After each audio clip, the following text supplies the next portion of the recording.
Today we will be discussing allergic disorders. Immunodeficiency is when the natural immune response of the cell is not activated.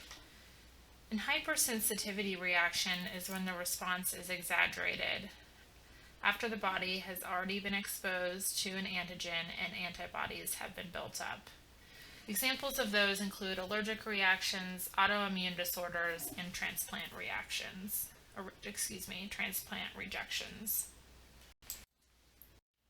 An allergy is an inappropriate response of the immune system to normally harmless substances called allergens. These include dust, pollen, and dander, for example. Listed below are the 4 types of hypersensitivity reactions that we are going to cover. Type 1 is a mediated hypersensitivity.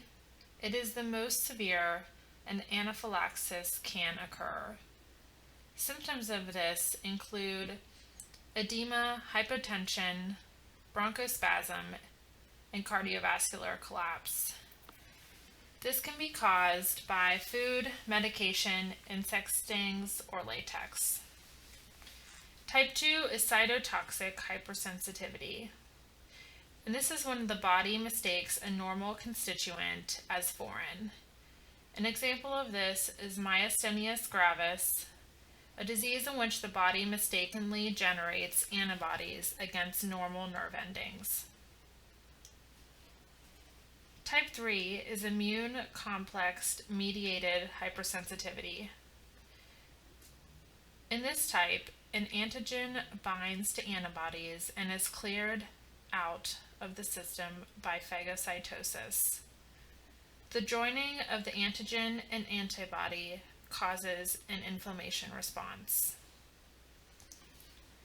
Type 4 is delayed hypersensitivity that happens 24 to 72 hours after exposure.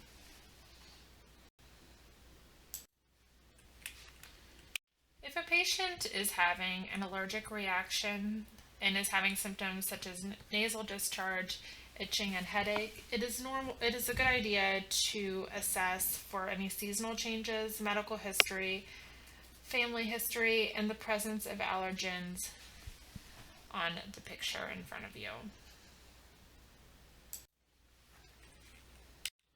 Skin testing for allergies can be done, such as allergies to food or medications.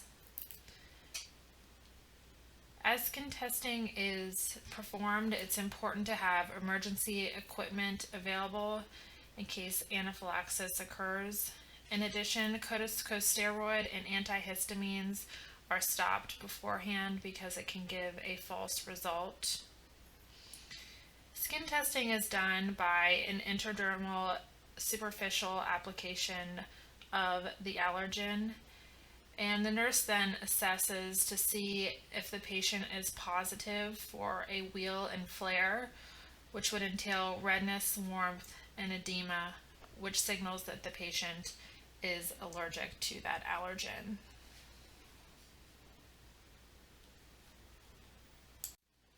It is important then to avoid the allergen that the patient tested positive for.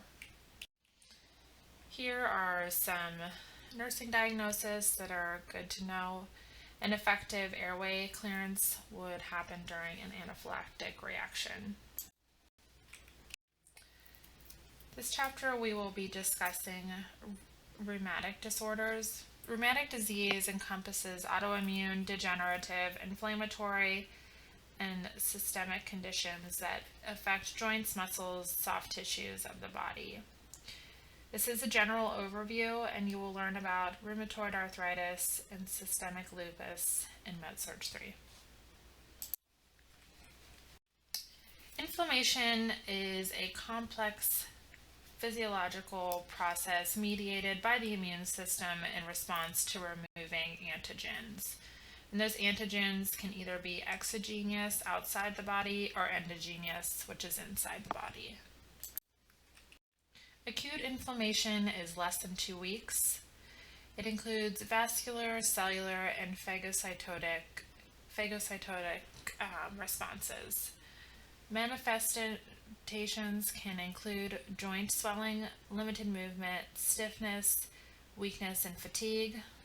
Chronic inflammation can last from weeks to years.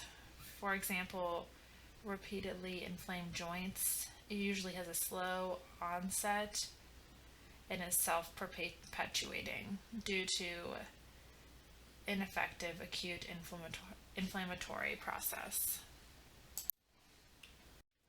Factors affecting inflammatory process and wound healing include chronic disease, various drug therapies, malnutrition, and vitamin deficits, specifically vitamins A and C,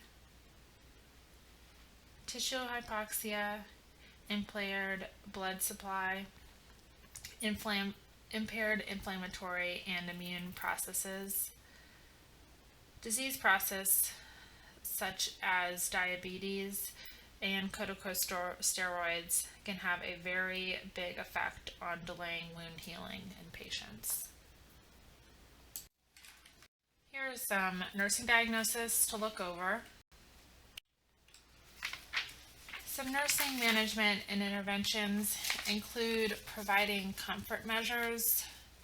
Some of these can include heat, cold, repositioning, pain medications, anti-inflammatory medications, encouraging patient to verbalize their feelings.